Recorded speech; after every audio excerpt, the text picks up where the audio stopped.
সুপ্রিয় শিক্ষার্থী এবং সম্মানিত দর্শকবৃন্দ, নমস্কার। আমি ডক্টর ডিজি স্যার। আজ আমি তোমাদেরকে দেখাবো মুঘল সম্রাট আকবরের প্রধান সেনাপতি মান সিং তিনি অবিভক্ত বা অখণ্ড বাংলাতে যে মন্দিরটি প্রতিষ্ঠা করেছিলেন, সেই মন্দিরটির নাম হচ্ছে শ্রী শ্রী জগজ্জননী রাজরাজেশ্বরী করুণাময়ী মাতার মন্দির। এই মন্দিরটি মুঘল সম্রাট আকবরের আমলে প্রতিষ্ঠিত হয়েছিল, অর্থাৎ প্রায় 450 বছরের পুরনো এই মন্দির। এই মন্দিরটি বর্তমান ভারতবর্ষের পশ্চিমবঙ্গ রাজ্যের উত্তর 24 পরগনা জেলার আমডাঙ্গা ব্লকের আমডাঙ্গা গ্রামে এই মন্দিরটি অবস্থিত।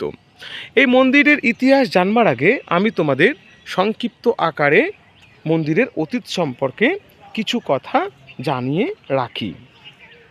মুঘল সম্রাট আকবর 1556 খ্রিস্টাব্দের 14ই ফেব্রুয়ারি দিল্লির সিংহাসনে আরোহণ করার পরে তিনি এক বিশ্ব বিজয়ের স্বপ্ন দেখেছিলেন, যে কারণে বিশিষ্ট ইতিহাসবিদ শ্রীমতী বেভারিজ আকবরকে বলেছিলেন নগ্ন সাম্রাজ্যবাদী।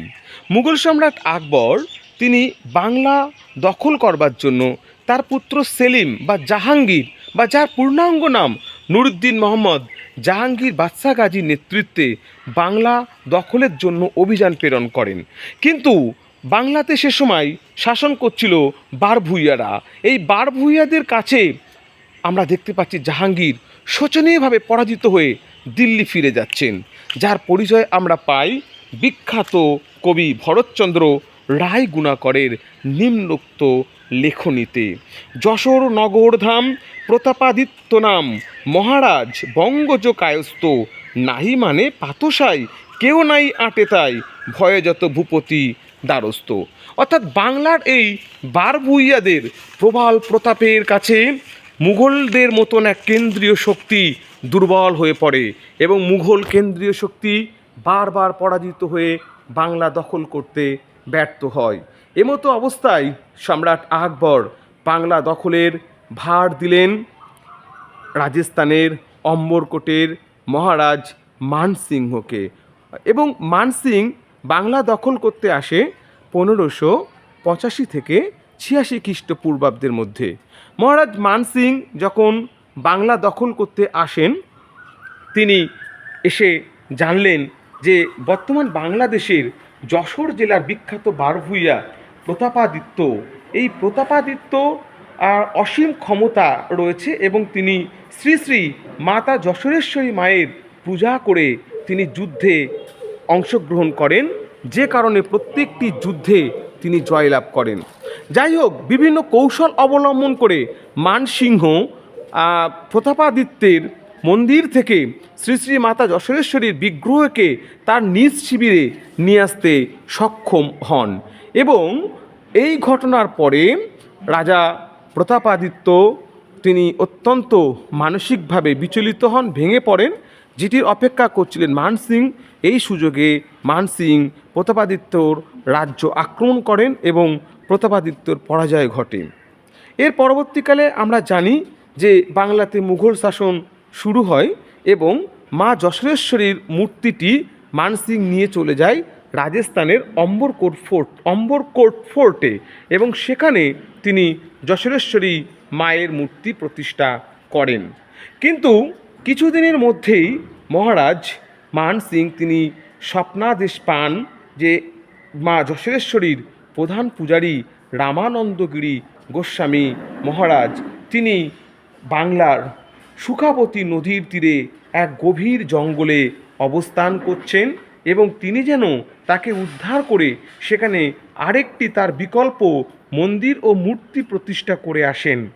তার মায়ের নির্দেশ মতন প্রতাপাদিত্য তিনি বাংলাতে পুনরায় আসেন এবং শুকাবতী নদীর তীরে বর্তমান যেটি আমডাঙ্গা মন্দির আছে, ঠিক এখানে ঘন জঙ্গল ছিল, এখান থেকে তিনি উদ্ধার করলেন মায়ের প্রধান পূজারী রামানন্দগিরি গোস্বামী মহারাজকে।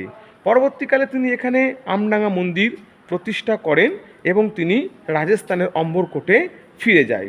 ইতিহাস সাক্ষী দেয় 1757 খ্রিস্টাব্দের পলাশির যুদ্ধের ঠিক আগের বছর, অর্থাৎ ছাপ্পান্ন খ্রিস্টাব্দে নবাব সিরাজ উদ্দৌলার সৈন্যবাহিনী নিয়ে তিনি যখন কলকাতা দখল করতে যাচ্ছিলেন, তার বাহিনীর মধ্যে আমরা জানি ছিলেন কৃষ্ণনগরের মহারাজ কৃষ্ণচন্দ্র। কৃষ্ণচন্দ্র 1756 খ্রিস্টাব্দে জগজ্জননী করুণাময়ী মায়ের দর্শন পান এবং তিনি মায়ের কাছে প্রতিজ্ঞা করেন বা মাকে তিনি শ্রদ্ধা জানিয়ে মায়ের কাছে এই প্রার্থনা করেন 1756 যুদ্ধে তাদের জয়লাভ ঘটলে তিনি মায়ের ভোগ ও পূজার ব্যবস্থা করবেন। যাই হোক, ঠিক তার কিছু পরে 1764 খ্রিস্টাব্দে বক্সারের যুদ্ধের কিছুটা আগে মীর কাসিমের সঙ্গে কৃষ্ণনগরের নবাব বা কৃষ্ণনগরের মহারাজ আমরা জানি কৃষ্ণচন্দ্রের মতানৈক্য ও মনোমালিন্য দেখা দেয়, যার ফলে কৃষ্ণচন্দ্র তিনি কারারুদ্ধ হন মুঙ্গেরে এবং তার প্রাণ সংশয় দেখা দেয়। এমতো অবস্থায় তার জীবন রক্ষা করবার জন্য আমডাঙ্গা করুণাময়ী কালী মন্দিরে জগজ্জননী রাজরাজেশ্বরী মায়ের কাছে প্রার্থনায় বসেন নারায়ণগিরি নামে তৎকালীন প্রধান পুরোহিত বা পূজারী।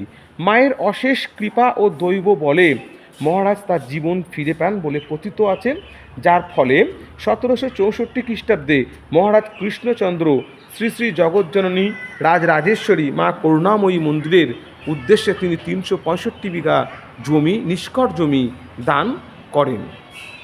এরপরে আমরা দেখতে পাচ্ছি যে এই মন্দিরে যে গুরুত্বপূর্ণ তিনটি জিনিস আছে, যেটি ভারতবর্ষ বা পৃথিবীর অন্যান্য মন্দিরে হয়তো একেবারে বিরল বললেও হয়তো অত্যুক্তি হয় না, সেটি হচ্ছে যে এখানে মায়ের যে মূর্তিটি সেটি কিন্তু কোষ্ঠী পাথরে নির্মিত এবং যেটি মুঘল যুগের বা মুঘল স্থাপত্যের নিদর্শন কিন্তু বহন করে চলেছে এবং এখানে 108টি নারায়ণ শিলা সম্মিলিত রত্নবেদী রয়েছে, যে রত্নবেদীর আকর্ষণে মহাসাধক রামপ্রসাদ এবং শ্রী শ্রী রামপ্রসাদ এখানে এসছেন আমাদের রামকৃষ্ণ পরমহংস দেব।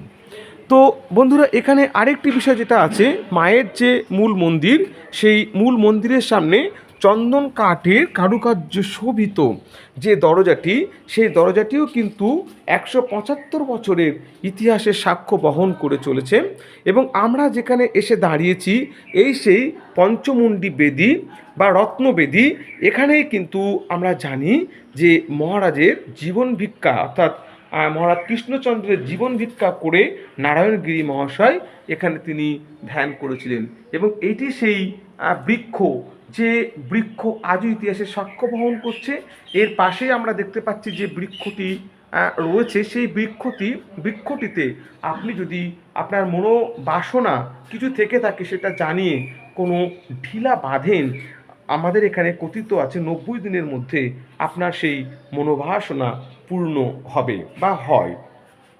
যাই হোক, আমি আপনাদেরকে আমডাঙ্গা করুণাময়ী জগজ্জননী রাজরাজেশ্বরী মায়ের মন্দির সম্পর্কে কিছু তথ্য দিয়ে একটা নতুন কিছু বলবার চেষ্টা করলাম।